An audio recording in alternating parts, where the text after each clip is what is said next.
अब जानेंगे कि जो कर्क राशि के लोग हैं आने वाले वर्ष में इनके जीवन में क्या क्या परिवर्तन हो सकता है, क्या फायदा होगा और क्या नुकसान होगा। अब गुरुदेव ये बताएंगे। जरूर कर्क राशि वालों के बारे में चर्चा करें। कर्क राशि वालों का स्वामी जो है सो चंद्रमा है और इसलिए कर्क राशि के ज़्यादातर लोग बड़े स्मार्ट होते हैं और देखने में खूबसूरत एकदम अच्छा। रंग ज़्यादातर लोगों का तो उजला ही होता है, लेकिन अगर किसी का उजला नहीं भी है फिर भी उसके चेहरे बड़े गजब की चमक ग्लो होगी, बड़ा सुंदर होता है। और इनके लिए सूर्य देव ये देवगुरु बृहस्पति जो है कुंडली के द्वादश भाव में विराजमान है 2 जून तक। 2 जून तक द्वादश भाव में विराजमान होना तो थोड़ा सा विपरीत तो है। अच्छा। 2 जून तक कर्क राशि वालों को परेशानी का सामना करना पड़ेगा। कहेंगे किस मामले में? तो नींद नहीं आएगी। 2 कारण होंगे उसके, या तो चिंता अथवा चिंता। अगर चिंता करेंगे तो कहते हैं कि चिंता से चतुराई घटे है? तो चिंता अगर करेंगे तो भी नींद नहीं आएगी। सोचते सोचते छोटी छोटी बातों को बहुत लंबा, रात के 12 बज गए 1 बज गए नींद ही नहीं आ, लंबा सोचा, तो उससे बचना पड़ेगा। एक तो चिंता से, दूसरा चिंतन करेंगे।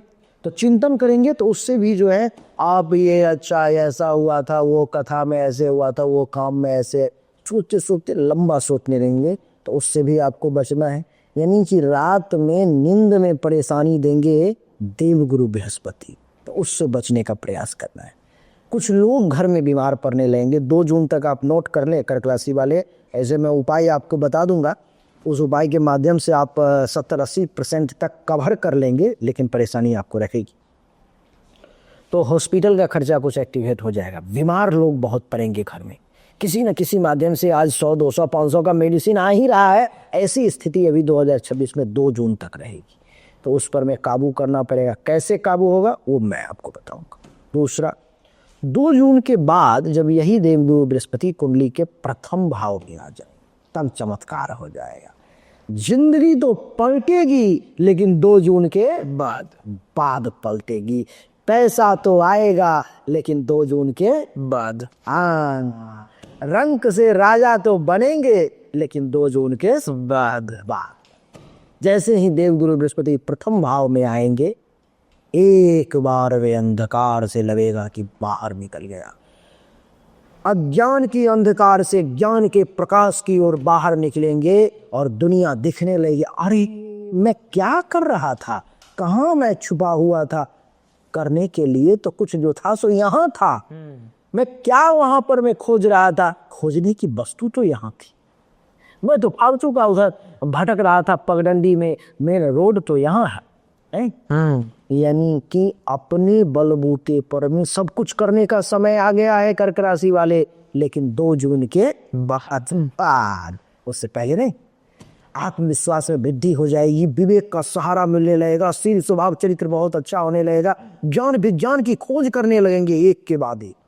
शरीर अगर बीमार रहता था तो शरीर स्वस्थ होने लगेगा, वो भी 2 जून के बाद।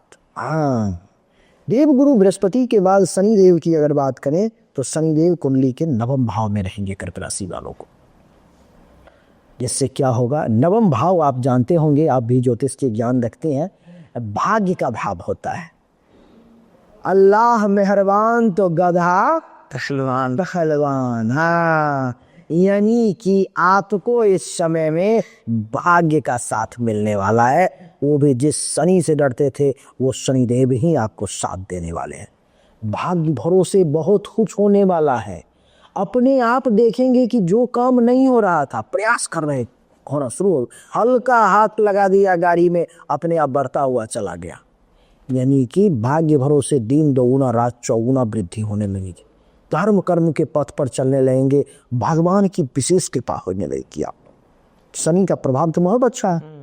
राहु की अगर बात करूं तो राहु अष्टम में है। अष्टम का राहु जिस किसी भी व्यक्ति को बवासीर है, पाइल्स है, वो लोग सावधान हो जाएं। लैट्रिन के रास्ते से संबंधित कुछ समस्या ये राहु दे सकता है, तो बिल्कुल सावधान हो जाए। पेट से संबंधित परेशानी दे सकता है, तो पेट का विशेष ध्यान रखें। और पेट का तार जुड़ा हुआ है मुंह से, भोजन से नहीं। जो खाएंगे पेट में जाएगा, मशीन उसको पचा पाएगा या टाइम लेगा। या नहीं पचा पाएगा, तो वो समस्याएं जो है पैखाने के रास्ते से संबंधित आएगी। ये कौन देगा? तो ये राहु देगा। तो उससे बचना है। राहु एक और निगेटिव परिणाम आपको देगा, अचानक से दुर्घटना करवा सकता हो, एक्सीडेंट के योग बन रहे हैं, उस पर में बचना पड़ेगा, उसको भी सावधानी बरतनी पड़ेगी, नहीं तो समस्याएं आ सकती।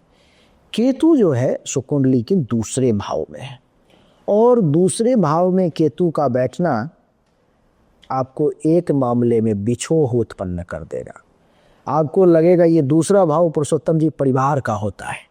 कुंडली में अगर किसी को ये देखना हो कि मुझे परिवार के लोगों का कितना साथ मिलेगा, तो ये दूसरे भाव से देखा जाता है। और केतु वहाँ बैठा हुआ है, तब आपको ऐसा लगेगा कि परिवार के लोग मेरा साथ नहीं दे रहे, वो लोग मैं जो कर रहा हूँ उसका कदर नहीं कर रहे।